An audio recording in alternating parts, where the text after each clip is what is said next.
প্রথমে একটা ক্লিক দিল, তাই না? দেওয়ার পরে কি স্ট্যান্ড বাই পজিশনে চলে গেছে, ব্ল্যাঙ্ক পজিশন চলে গেছে। আবারও স্ট্যান্ড বাই রিলিজ করব।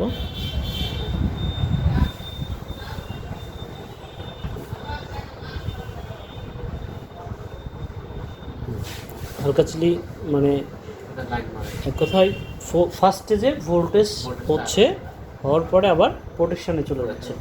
সিমটম দেখে বোঝা যাচ্ছে না? ফার্স্ট সিমটমই সমস্যার সমাধান মাথায় আসতে হবে প্রথমেই, যে কী হতে পারে স্কেলে। আমরা এটিকে খুলে নিব এবং খোলার পরে দেখব আমাদের সমস্যাটা কী এবং সমাধান কীভাবে করা যায়।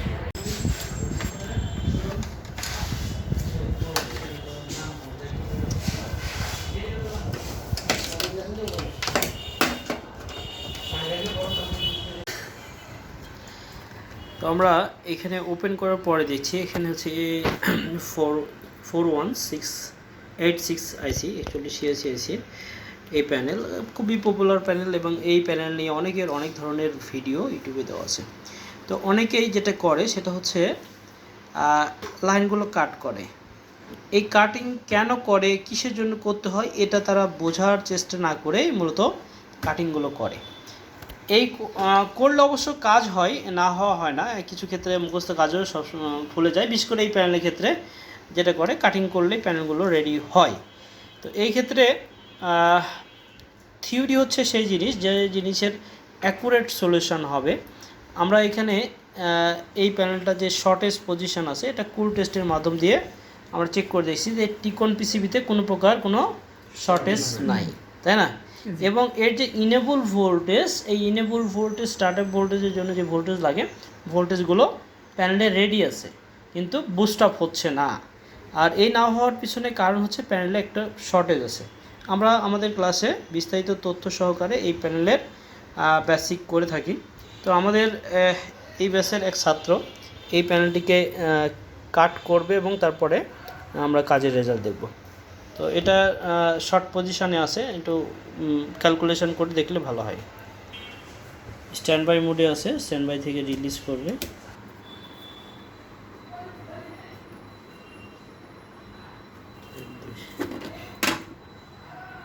স্ট্যান্ড বাই রিলিজ করা হয়েছে। স্ট্যান্ড বাই রিলিজের পরে আমরা দেখতে পাচ্ছি ব্যাকলাইট জ্বলে গেছে এবং স্ক্রিন সিমটম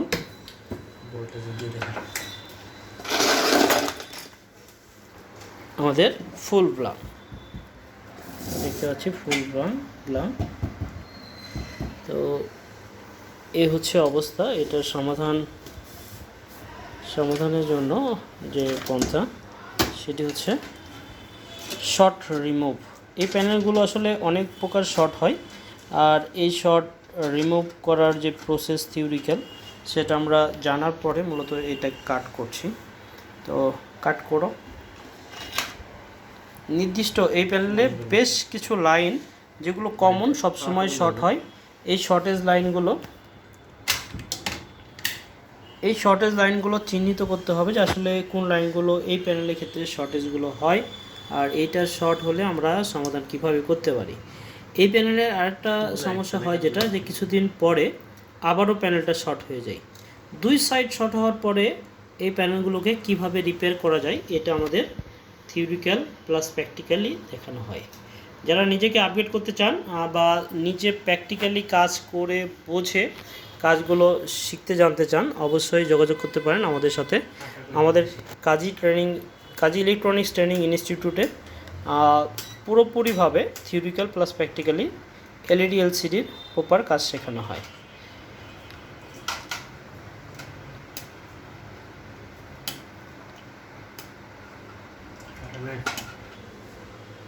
লাইন কাট করছে কফের সাইডে কিছু টেস্ট পয়েন্ট, যেগুলো সচরাচর শর্ট হয়, সেই লাইনগুলো কাট করছে।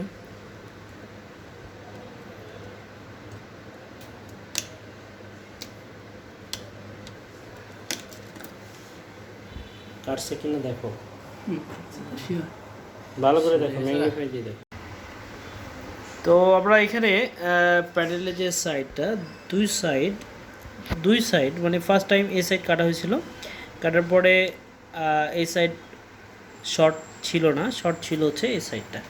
তো এই সাইডে কাটা হয়েছে, কাটার পরে আমরা দেখতে পাচ্ছি এখানে বেশ কিছু লাইনগুলোকে কাট করা হয়েছে। তো এই কাট করার পরে আসলে এই কোন লাইনগুলো শর্ট হয়, কেন এইগুলো কাটতে হয়, আর কাটলে বা কেন ছবি আসবে, এই বেসিকটা আমরা পরিপূর্ণ করানোর পরে মূলত এই কাটিং সলিউশনগুলো আমরা সামনে নিয়ে আসি। তো এখানে আমরা দুই সাইড কাটার পরে আমাদের যে রেজাল্ট এটা দেখব। এক্ষেত্রে যাদের কাছে বন্ডিং মেশিন আছে তারা ওয়ান সাইড ওপেন করে বা এক সাইড ওপেন করে আবার ওটা ফিক্সড করে, কিন্তু যাদের কাছে বন্ডিং নাই তাদের মূলত কাজটা শেখাতে হয় এবং তারা কিভাবে করবে এই জন্যই আমরা মূলত এইভাবে কেটে কাজগুলো দেখানোর চেষ্টা করি, যাতে যাদের কাছে বন্ডিং নাই তারা যেন বন্ডিংয়ে হুট করে ধরেতে না হয়।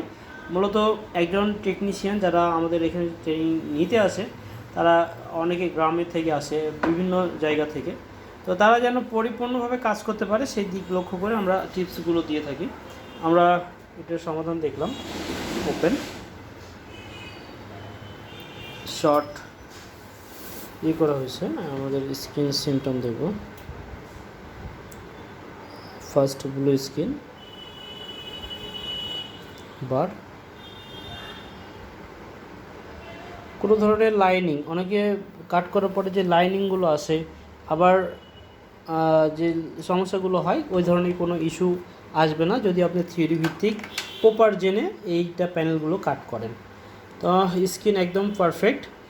আর একটি বর্তমানে খুবই ভাইরাল টপিক, সেটি হচ্ছে সেম এই প্যানেলগুলো কাট করার পরে এই সাইড কাট করা হয়েছে, কিছুদিন প্যানেল চলার পরে অপর সাইড শর্ট হয়ে গেছে।